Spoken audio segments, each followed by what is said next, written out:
Great नहीं है। उनको मन में पूछिए, क्या आपको बेटी दे देंगे वो? क्या आपके साथ अपनी बहू अपने घर में रख देंगे अपनी बेटी को? बिल्कुल भी नहीं।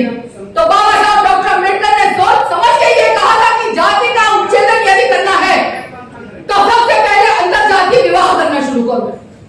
राजनीति के आंगन से जुर्म की दुनिया तक, ग्रामीण इलाकों से शहर की गलियों तक, प्रदेश की हर छोटी बड़ी खबर से करेंगे आपको रूबरू।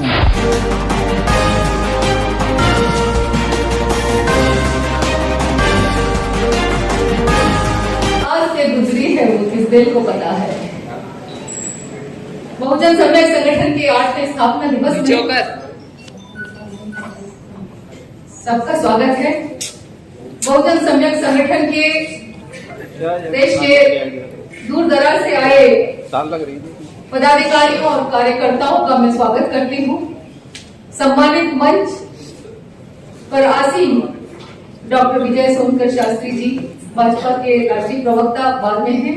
पहले समाज के मुकुट पहले हैं, समाज से जुड़े हुए हैं, समाज के लिए उन्होंने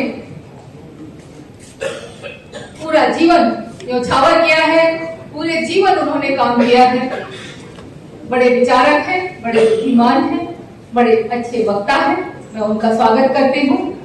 सम्मानित मंच पर आसीन सुखविंदर सिंह संधू जी, समाज के बुजुर्ग हैं और समाज सेवा से जुड़े रहे हैं, आरपीआई पार्टी से संबंध भी रखते रहे हैं।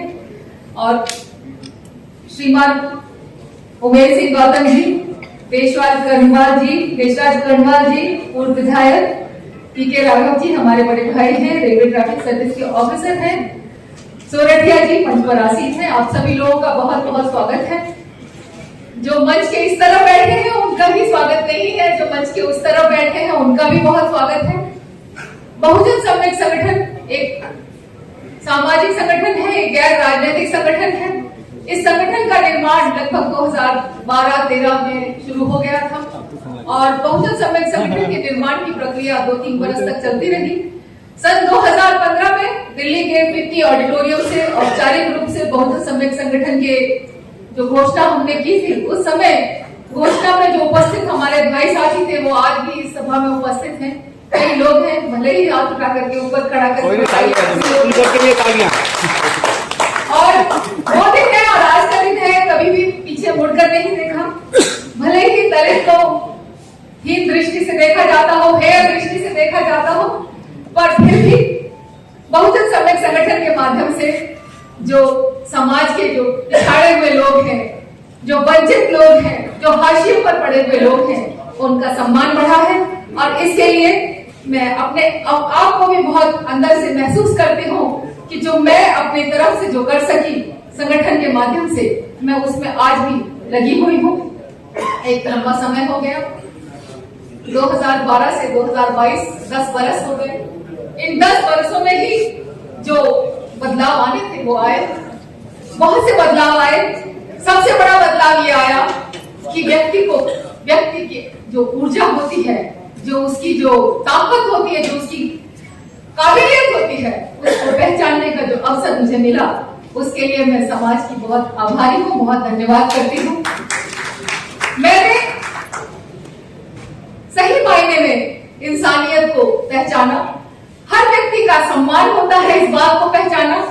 हर व्यक्ति चाहे वह समाज में किसी भी स्तर पे काम कर रहा हो, छोटे से छोटा, हालांकि कोई भी काम छोटा या बड़ा नहीं होता, पर फिर भी बहुत से काम ऐसे हैं जिनको आज भी हमारा समाज विशेष तौर पे करता है। खास तौर पे मैनुअल स्कैवेंजिंग का काम, झाड़ू का काम, सफाई का काम। तो भले ही ये काम छोटे नहीं होते, लेकिन फिर भी इस काम को हमारा ही समाज में करे। हमारा ही समाज क्यों करे कि हाथ में झाड़ू लेकर के सफाई करे। सड़क पर हमारी बहन बेटियां जो इतनी सुंदर सुंदर, इतनी कोमल होती हैं, वो झाड़ू लेकर के सड़क झाड़ रही हैं। या जो नालों में जो हमारे कर्मचारी उतरते हैं, वो दुर्गंध से और जो गैस निकलती है उससे तत्काल उनके प्राण चले जाते हैं और सरकार देखती रहती है। खास तौर पर दिल्ली में विशेष तौर पर ऐसा होता रहा है। मैनुअल स्कैवेंजिंग का जो रोक लगाई गई है, कानून बनाए गए हैं, मशीनों से सफाई होनी चाहिए, पर बावजूद उसके सरकार को उस पर अभी काम करना बाकी है। मेरा सरकार से यही निवेदन है कि समाज के हर व्यक्ति का सम्मान हो, जिस तरह से संविधान में सम्मान है, जिस तरह से संविधान में हर नागरिक को समानता के अधिकार है। हमें जीवन के किसी भी क्षेत्र में कार्य करने का अधिकार है, देश के किसी भी भूभाग में कार्य करने का अधिकार है। उसी तरह से सफाई का कार्य भी हर किसी को करने का अधिकार होना चाहिए। एक वर्ग विशेष के लिए, जाति विशेष के लिए ऐसा कार्य सीमित नहीं कर देना चाहिए, क्योंकि जब ऐसा होता रहा है उसी कारण से देश में समाज व्यवस्था में जाति व्यवस्था बनी रही है। और जाति व्यवस्था को यदि खत्म करना है तो ये जाति व्यवस्था को खत्म करने का कार्य आज से नहीं, पीढ़ियों से चला आ रहा है, हजारों वर्षों से चला आ रहा है। बाबा साहब ने भी जाति तोड़क एक मंडल के सामने अपनी बात रखने की कोशिश की थी, तो उनके निमंत्रण को बाद में उनको निमंत्रण दिया गया था, बाद में उनका निमंत्रण खत्म कर दिया गया था। बाद में उन्होंने वही विचार जाति तोड़क जो मंडल के सामने जो स्पष्ट करने थे, उनको उन्होंने पुस्तक के माध्यम से अपने विचारों को प्रकट किया था। तो मेरा तो यही कहना है कि जीवन तो सभी पाते हैं, जीवन तो सभी जीते हैं और मृत्यु तो सभी पाते हैं, लेकिन श्रेष्ठ वही व्यक्ति होते हैं जो इस दुनिया में और इस समाज में अपनी पहचान बनाते हैं। तो पहचान यदि बनानी है तो झाड़ू उठाकर नहीं बनानी है, पहचान यदि बनानी है तो कलम उठाकर बनानी है। और कलम को भी इस तरीके से उठाना है कि कोई ये ना समझे कि कलम की जो निब होती है उसका काम होता है निर्णय लिखना, और निर्णय लिखने के बाद निब तोड़ दी जाती है, तो कलम की निब नहीं बनना है। कलम को हाथ में उठाना है, विचारों को प्रकट करने के लिए कलम का काम करना है। और बहुजन सम्यक संगठन इस देश का ऐसा संगठन रहेगा कि मैंने अभी कहा जीवन तो सभी जीते हैं, मृत्यु तो सभी पाते हैं। और व्यक्ति आएंगे, कार्यकर्ता आएंगे, 8 बरस में 12 बरस में बहुत से लोग जो संस्थापना दिवस पर भी उपलब्ध थे, मौजूद थे, आज भी मौजूद थे, वे भी रहेंगे, फिर भी नए व्यक्ति आएंगे और बहुजन सम्यक संगठन की विचारधारा हमेशा रहेगी, हमेशा कायम रहेगी, ऐसा मेरा मानना है। और बहुजन सम्यक संगठन के नाम के ऊपर मैं आपको एक बात बताना चाहती हूँ, ये मेरे मन में काफी समय से चल रहा है। पिछली बार भी मैं सोच रही थी कि इसके बारे में चर्चा करूंगी। एक बार मैं, क्योंकि समाज के बीच में उठ रहे थे, जा रहे थे, महिला उत्पीड़न पर काम कर रहे थे, और युवाओं के साथ जो कई बार उत्पीड़न होता था, चीना झपटी होती थी, मारपीट होती थी, उसमें समाज का युवा ही सबसे पहले चपेटे में आता था। उनके लिए काम कर रहे थे। मान्यवर काशीराम साहब की विचारधारा को घर घर में पहुंचा रहे थे। एक दिन मुझे रात में एक स्वप्न दिखाई दिया तो मैंने मान्यवर काशीराम साहब को स्वप्न में देखा। उनका बहुत विशाल, बहुत ही बड़ा स्वरूप मुझे मेरे जहन में रहा, और उन्होंने मेरे सर पर 3 बार हाथ फेरा और बोले सम्यक सम्यक सम्यक, और बोल करके वो सपना था, मैं भूल गई। सुबह उठ करके मैं दफ्तर चली गई। दफ्तर जाकर सबसे पहले मैंने अपना कंप्यूटर खोला, ये सन 2012 की बात बता रही हूँ। मैंने कंप्यूटर खोला और जैसे ही मैंने उसमें टाइप करना शुरू किया तो काम तो चल ही रहा था, संगठन का क्या नाम लिखा जाए उसके बारे में विचार चल रहा था। तो तुरंत मेरे मन से ये बात निकली कि बहुजन सम्यक संगठन नाम दिया जाए। मैंने उसी समय अपने भाई को फोन लगाया और मैं तुरंत अपनी सीट से उठ करके बाहर गई और मैंने कहा कि भैया हम ये नाम देना चाहते हैं, बहुजन सम्यक संगठन, ये कैसा नाम रहेगा? तो उन्होंने बोला कि दीदी ये नाम श्रेष्ठ है, आप इसी नाम को लेकर के चलें। तो बहुजन सम्यक संगठन जो नाम है वो हमारे विचार को प्रकट करता है कि इसमें मान्यवर काशीराम साहब का आशीर्वाद भी हमें मिला हुआ है।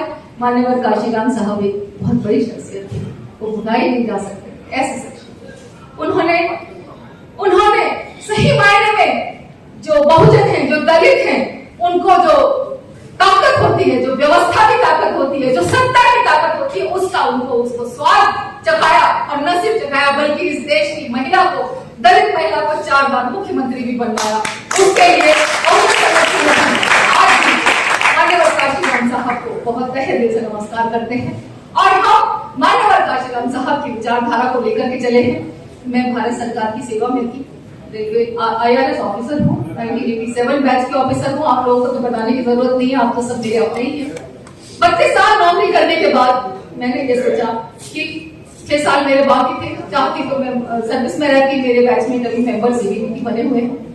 मैंने ये सोचा कि एक न एक दिन तो कभी ना कभी मुझे समाज के लिए, मुझे अपनी नौकरी का त्याग पत्र देना ही पड़ेगा, तो क्यों ना अभी दे दिया जाए। 10 साल काम करते करते मैंने नौकरी से त्याग पत्र दे दिया, और अब मैं बिल्कुल एक जो बंधन था, जो जीविका उपार्जन का, वो भी मेरा खत्म हो गया। और अब उस बंधन के बिना परिवार को मैंने हाथ जोड़ लिया कि मैं अपनी समाज की सेवा में काम करना चाहती हूँ। समाज के लोगों के लिए मैं अब बहुजन समाज संगठन को ही देश के घर घर में पहुंचा रही हूँ, बच्चे बच्चे तक पहुंचा रही हूँ, और हर दलित, शोषित, पीड़ित, वंचित और पिछाड़े वर्ग को एक करना चाहती हूँ, एक सूत्र में पिरोना चाहती हूँ, एक सूत्र में पिरोकर माला बनाना चाहती हूँ और बाबा साहब डॉक्टर भीमराव अम्बेडकर के गले में पहनाना चाहती हूँ।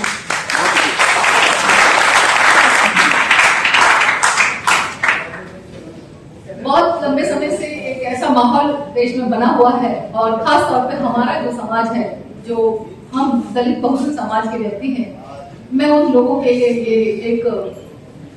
एक विचार को देना चाहती हूँ कि कभी भी कोई भी समय एक स्थिर नहीं होता, स्थायी नहीं होता, शाश्वत है कि सिर्फ बदलाव जो निरंतर है वही बदलाव ही शाश्वत, वही चलता रहता है। बदलाव होना जरूरी है। पहले जब देश आजाद हो रहा था, मैं आजादी से पहले नहीं जाऊंगी क्योंकि इतिहास को हर कोई दोहराता है। जब देश आजाद हो रहा था, जब देश आजाद हुआ, तो आवाज नहीं थी बहुजन की, बहुजन की आवाज बनी। बहुजन की जब आवाज बनी तो बहुजनों के मन में एक विचारधारा ने जन्म लिया कि हम विरोध कर रहे हैं। विरोध की राजनीति हम करते रहे, और विरोध की राजनीति करते करते हम आज इस स्थिति में पहुंचे कि हम लोगों में अपने हमारी जो विचारधारा है, जो हमारी जो विरासत है, जो हमारे पूर्वजों की, जो हमारे संतों महात्माओं की जो शक्ति है, हम उसको भूल गए और हमने सिर्फ विरोध को अपना लिया। चाहे राजनीतिक क्षेत्र में हो, चाहे सामाजिक क्षेत्र में हो, चाहे संगठनों के बीच में हो, हम लोग सिर्फ विरोध करते हैं, और विरोध करके हम अपने आप को ज्यादा ताकतवर और ज्यादा सशक्त महसूस करते हैं। जबकि यदि आप में सचमुच ताकत है, यदि आपने सचमुच मादा है कुछ करने का, तो बिना विरोध किए हम अपनी बात को मनवा सकते हैं। ऐसा मादा होना चाहिए। तो बिना विरोध किए यदि आप अपने सभा में, अपनी संसद में अपनी बात पहुंचा सके, वही सबसे बड़ी ताकत है। उसी ताकत को जगाने में निकली हूँ। मैं कभी भी किसी का विरोध नहीं करती, किसी जाति का विरोध नहीं करती, किसी धर्म का विरोध नहीं करती। समाज में कोई भी बात ऐसी नहीं कहती जिसके कारण व्यक्ति ये कहे कि ये छोटी बात बोल करके जो अपने आप को आगे बढ़ा देंगे। हमेशा सम्मान करती हूँ।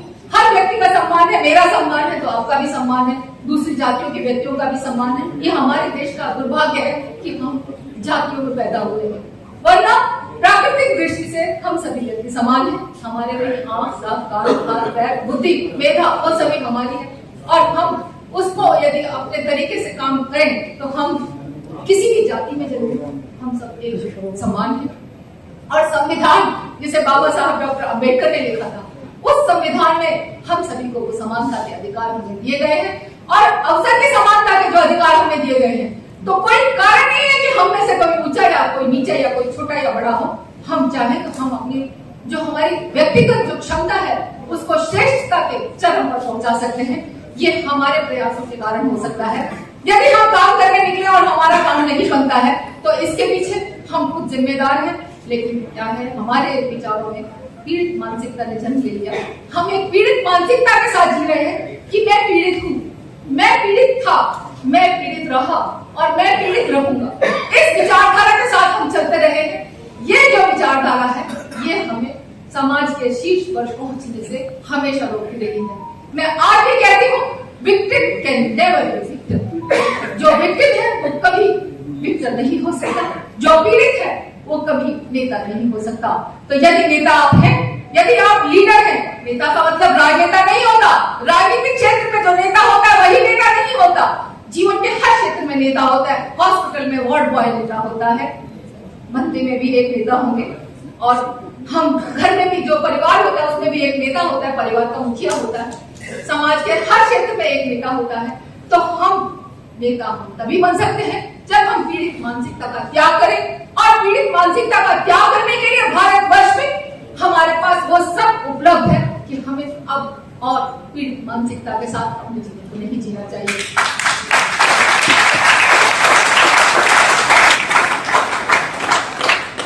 तथागत गौतम बुद्ध त्याग की प्रतिमूर्ति थे।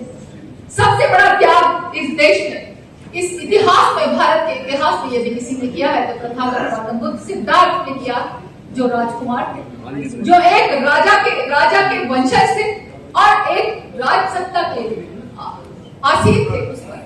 लेकिन उनसे दुख नहीं देखा गया। दुख के कारण का निवारण, पहले तो कारण खोजने के लिए, फिर निवारण करने के लिए उन्होंने न सिर्फ त्याग किया, राजसत्ता का त्याग किया, बल्कि बोधि प्राप्त की, ज्ञान प्राप्त किया, बोधि प्राप्त की, ज्ञान प्राप्त किया, और उन्होंने इस देश को, इस विश्व को प्रेम का, करुणा का संदेश दिया। और उन्होंने ये कहा कि यदि हम एक मध्यम मार्ग का पालन करेंगे तो जीवन के क्षेत्र में हम आगे बढ़े। मध्यम मार्ग का जो संदेश दिया, न तो इस तरफ न उस तरफ, एक संतुलन बनाकर जीवन में, प्रकृति का संतुलन होता है। आप देखते हैं बहुत ज्यादा गर्मी पड़ती है तो बहुत सारे बादल इकट्ठे हो जाते हैं, प्रेशर बनता है तो बारिश हो जाती है।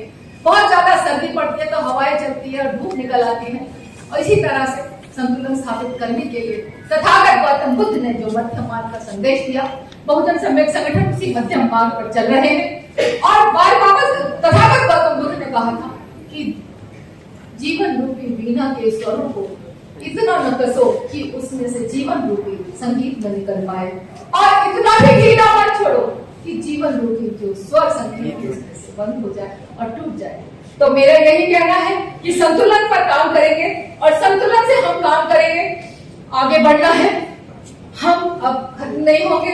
इस दुनिया में सत्य की तरह मजबूत है बहुजन सम्यक संगठन, सूर्य की तरह मजबूत है जो प्रतिदिन उगता है और प्रतिदिन अस्त होता है, और चंद्रमा की तरह मजबूत है जो सूर्य से ताकत देता है। तो हम सत्य, सूर्य और चंद्रमा की तरह अटल है और निडर है, और अपने काम को करने के लिए मैंने अपने जीवन का परित्याग किया, अपने जीविका का परित्याग किया, और अब पूरे समाज के सामने उदाहरण पेश किया। मैं चाहती हूँ कि समाज की बेटियां, टिल्लू जी ने अपनी बेटी का नाम मेरे नाम पर रखा है, मैं उनको बहुत बधाई देना चाहती हूँ और उससे मिलना भी चाहती हूँ कि मेरी जो नाम राशि है वो प्रेरणा लेकर, मेरे जीवन से प्रेरणा लेकर, यदि एक बेटी भी, एक बच्चा भी जीवन के क्षेत्र में नेता बनता है, लीडर बनता है, राजनेता की बात नहीं मैं कर रही हूँ, तो इसमें मैं अपने आप को धन्य समझूंगी और आगे के लिए मुझे काम करने में बहुत अच्छा लगेगा।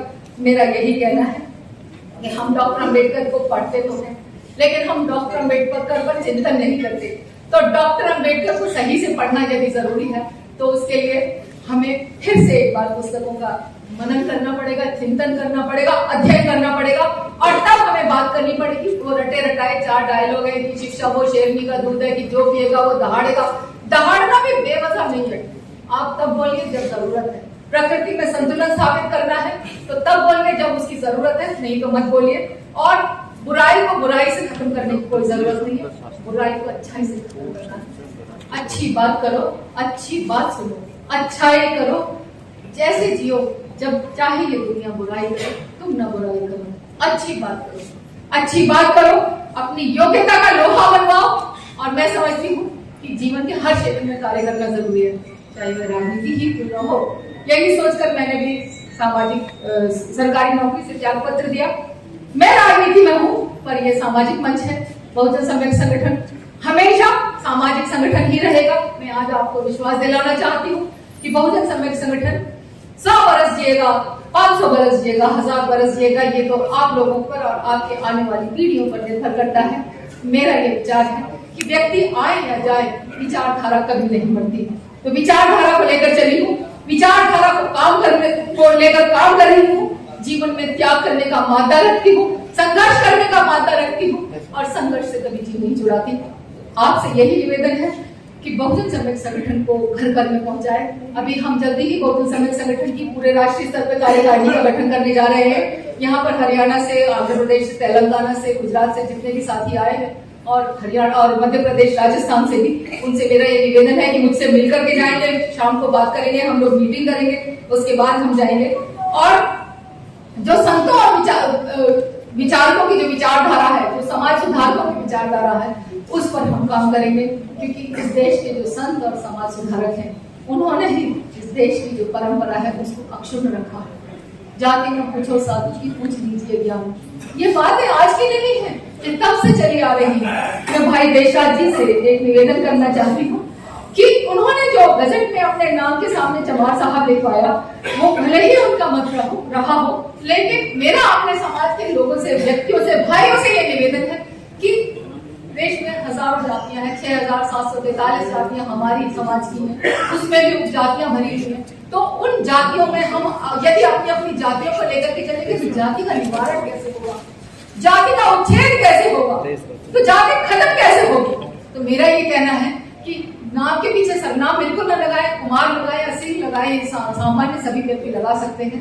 कई लोग, आप माफ कीजिएगा, मैं आपसे नहीं कह रही, एक भाई मिले थे, हम मध्य प्रदेश से आए थे। हाँ, उसमें मध्य प्रदेश में सेशन कोर्ट में वो जज थे, सत्र न्यायालय में, और उन्होंने बड़े फक्र से मुझे बताया कि मैं अपने नाम के पीछे चमार लगाता हूँ। उनका कुछ ऐसा ही नाम था। तो मैंने उनसे कहा कि आप जज हैं, जज साहब, आप चमार तो एक गाली है, गाली है कि नहीं है? कहते हैं ना भाई चोरी चमारी करती, तो गाली नहीं लिखा, लेकिन गाली दी जाती है, गाली के संदर्भ में दी जाती है। तो चमार एक गाली है, मैं इसको गाली मानती हूँ। जब हमें चमार बोला जाता है तो हमें अपमानित महसूस होता है। तो मेरा आपसे ये कहना है कि अपने नाम के पीछे चमार शब्द न लगाए, नहीं कोई और भी शब्द लगाए, न वाल्मीकि लगाए, उससे बेहतर होगा अपने कार्यों के माध्यम से, अपने गुणों के माध्यम से, अपनी शिक्षा के माध्यम से समाज में संविधान को अपनाते हुए अपने आप को उस शीर्ष पर पहुंचाए कि आपको अपनी जाति का सहारा न लेना पड़े। क्या आपने ब्राह्मण को अपने नाम के पीछे ब्राह्मण लगाते हुए सुना है? क्या आपने किसी दूसरी जाति के अपने नाम के पीछे बनिया लगाते हुए सुना है? तो हम चमार क्यों लगाते हैं, ये मुझे बताइए। तो मेरा ये कहना है कि हम इस काम को यहीं रोकेंगे और बताइए, तेरी भी सुनाएंगे। चमार शब्द एक गाली के रूप में प्रयोग होता है, जाति का नाम भी इसीलिए रखा गया। तो मेरा ये कहना है कि हम चमार शब्द नहीं लगाएंगे अपने नाम के पीछे, कोई भी नहीं लगाएगा। उन्होंने गजट में लगाया है, देशराज जी आप रखिए, जिन्होंने गजट में लगाया वो रखिए, जो भाई अभी जो विरोध कर रहे हैं वो भी रखे। आप दो नाम लगाइए चमार, लेकिन हम लोग चमार शब्द को नहीं लगाएंगे अपने नाम। मेरा यही कहना है, यदि समाज में सम्मान के साथ जीना है तो उन नामों का प्रयोग नहीं करेंगे जो तथाकथित ऊंची जाति के लोग हमारे ऊपर गाली के तौर पे प्रयोग करते हैं। सभा का सम्मान कीजिए, ये मेरा मन से, सभा का सम्मान कीजिए। यदि आपको अपनी बात करनी है तो तरीके से करिए। कोई भी व्यक्ति चमार शब्द अपने नाम के साथ नहीं लगाएगा, क्योंकि चमार शब्द एक गाली है। उनका बोर्ड लगा हुआ था ग्रेट चमार, गढ़वाली वाले, उनको बताइए कि जब चमार ग्रेट है बात के हुए, आप कैसे ग्रेट हो गए? आप अपने आप को समझते रहिए कि हम चमार हैं, हम ग्रेट हैं, लेकिन जो तथाकथित ऊंची जाति वाले वे सब जानते हैं कि हम लोग ग्रेट नहीं है। उनको मन में पूछिए, क्या आपको बेटी दे देंगे वो? क्या आपके साथ अपनी बहू अपने घर में आपके घर में रख देंगे अपनी बेटी को? बिल्कुल भी नहीं। तो बाबा साहब डॉक्टर अम्बेडकर ने सोच समझ के ये कहा था कि जाति का उच्छेदन यदि करना है तो सबसे पहले अंतर जाति विवाह करना शुरू करो, ताकि जो उनसे उत्पन्न बच्चे हो उनको हम कोई भी जाति में न सीमित करके रख सके। तो मेरा यही कहना है कि आप लोग आए हैं, आप लोग पढ़े लिखे लोग हैं, समझदार लोग हैं। विरोध सिर्फ विरोध करने के लिए नहीं होना चाहिए, विरोध होना चाहिए एक आतंक पर आधारित होना चाहिए, तर्क पर आपको काम करना चाहिए। और बहुजन समाज संगठन गैर राजनीतिक संगठन है। बहुजन समाज संगठन किसी भी धर्म का और किसी भी जाति का समर्थन नहीं करता, किसी भी पार्टी का समर्थन नहीं करता। बहुजन समाज संगठन एक ऐसा काम करने के लिए निकले हैं जो इस देश में हमेशा बना रहेगा। और मेरा आपसे यही निवेदन है, रविदास जी की एक संत रविदास जी की जो जाति जाति में जाति है, उसके उस बात को बोल करके मैं ये समझाना चाहती हूँ, जो केले के पत्ते की तरह जाति होती है, जाति जाति में जाति है जो केले के बाद, तो जाति के अंदर भी जाति है, जाति के अंदर भी जाति है। जो भाई चमार शब्द के ऊपर इतनी ज्यादा अपनी ताकत दिखा रहे हैं, उस चमार में भी कम से कम 10-12 जातियां हैं जो आपस में विवाह संबंध नहीं स्थापित करते। आज भी विवाह संबंध स्थापित करते। तो मेरा यही कहना है कि यदि जीवन में आगे बढ़ना है तो अपनी संकुचित विचारधारा का अभी परित्याग करिए, किसी समय त्याग करिए, और आगे बढ़ने के लिए आपको जो हो गया है उसको आज के संदर्भ में वह कितना तार्किक है, कितना तर्क संगत है, उसी पर काम करिए। ये मेरा आपसे निवेदन है। और मैं आपकी बहन हूँ, मैं आप ही के समाज से हूँ। मैं कभी नहीं कहती कि मैं इस जाति से हूँ, मैं कभी नहीं कहती कि मैं दलित हूँ, मैं ये कहती मैं आप ही के समाज से हूँ। दलित समाज से हूँ। दलित शब्द का सुखविंदर जी ने बताया था, दला हुआ। मैंने आपको हर मंच पे बताया ये बात कि दलित हूँ और दलित नहीं हूँ। दलित मतलब जो चक्की में दाल पीसते हैं आप लोग, यहाँ बहुत से किसान मेरे पास बैठे हुए हैं। दाल मिल में जब दाल डाली जाती है तो चक्की में डालते हैं तो उसके 2 टुकड़े हो जाते हैं, बट जाती है। तो दलित हूँ, बटा हुआ समाज की एक महिला हूँ, आपकी बेटी हूँ, आपकी बहन हूँ, लेकिन पद दलित नहीं हूँ। पद दलित होता है जो पैर के नीचे कुचला जाए। हम पद दलित नहीं है। हमारे पास हमारे संत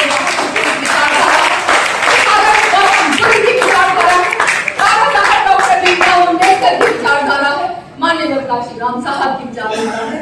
माननीय आदरणीय बड़े भाई डॉक्टर विजय सुंदर शास्त्री की विचारधारा है, जिन्होंने कई पुस्तकों के माध्यम से समाज को जागरूक करने के लिए जो काम किया है वह निस्संदेह भविष्य के गर्भ में जाएगा और उनका हमेशा सम्मान होगा।